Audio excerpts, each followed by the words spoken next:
Naghahanap ba kayo ng patok na recipe lalo na malapit na ang Pasko at Bagong Taon? Mga ganitong pagkain talaga ang masarap ka-partner ng kape. Tara, i-share ko sa inyo ang ginawa ko. Ang totoo, ginawa ko to dahil namimiss ko ang ganitong pagkain. Madalang lang akong gumawa nito kasi medyo mangalay siyang gawin pero sulit na sulit naman. Sabi ko nga sa asawa ko, made with love ang ganitong recipe. Pero pwedeng-pwede itong pambenta idea o kaya naman panregalo sa Pasko. Mas gusto ko pala itong malamig kesa bagong luto. Mas maganda din ang ibabaw niya kapag nalagay na sa ref overnight. Unahin natin ang molder na gagamitin. I-grease ng melted margarine o butter.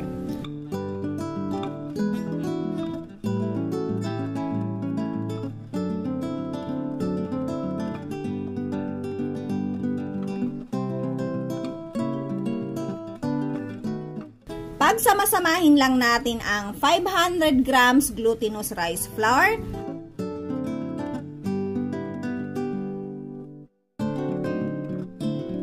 1 can evap. Gagamit din ako ng 2 lata ng Jolly coconut milk.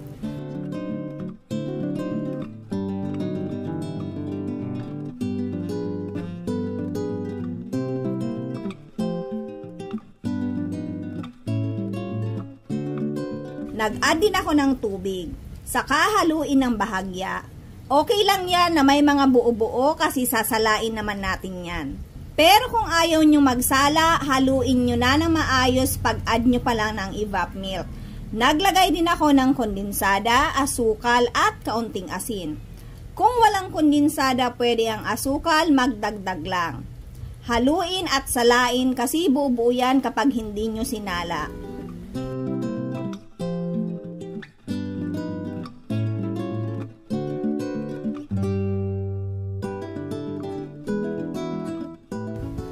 Hatiin sa 2. Ang kalahati nilagyan ko ng ubi jam na nabili ko sa grocery. Kalahating jar lang ang nilagay ko.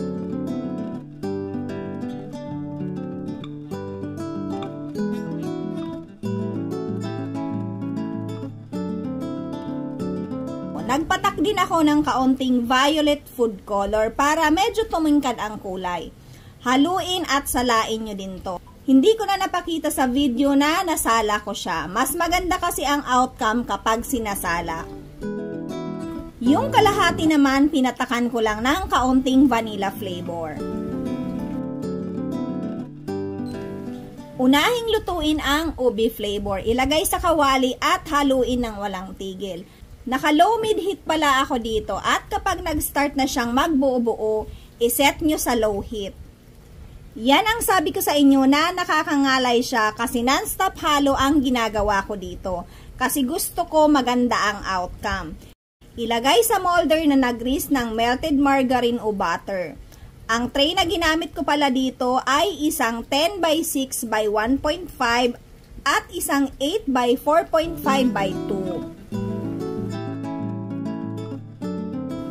Sunod naman natin ang plain flavors. Same din lang, haluin until ganito na siya. Ang palatandaan ko saan ako mag-stop na maghalo, kapag napapansin ko na shiny na siya at hindi na masyadong dikit sa silicone spatula na gamit ko. Ilagay sa ibabaw ng ubi flavor. Saktong-sakto lang talaga ang measurement na to sa 2 tray na gamit ko. Maganda din itong ilagay sa llanera pero hindi ko matansya kung ilang llanera ang magagawa nito. Para naman sa toppings, gumamit lang ako ng Jolly coconut cream at kondensada. Sa kondensada, mag-adjust kayo pero I suggest half can to less than 3/4 lang ang gamitin nyo. Nagdagdag din pala ako ng asin. Haluin lang non-stop hanggang kumulo.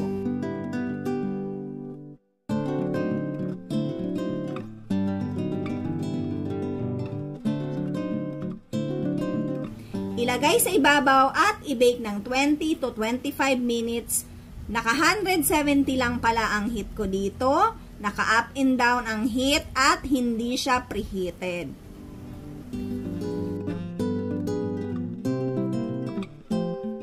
ganito ang kanyang itsura kapag bagong luto. I-rest nyo lang muna, lalabas ang totoong kulay niyan kapag na-rest niya.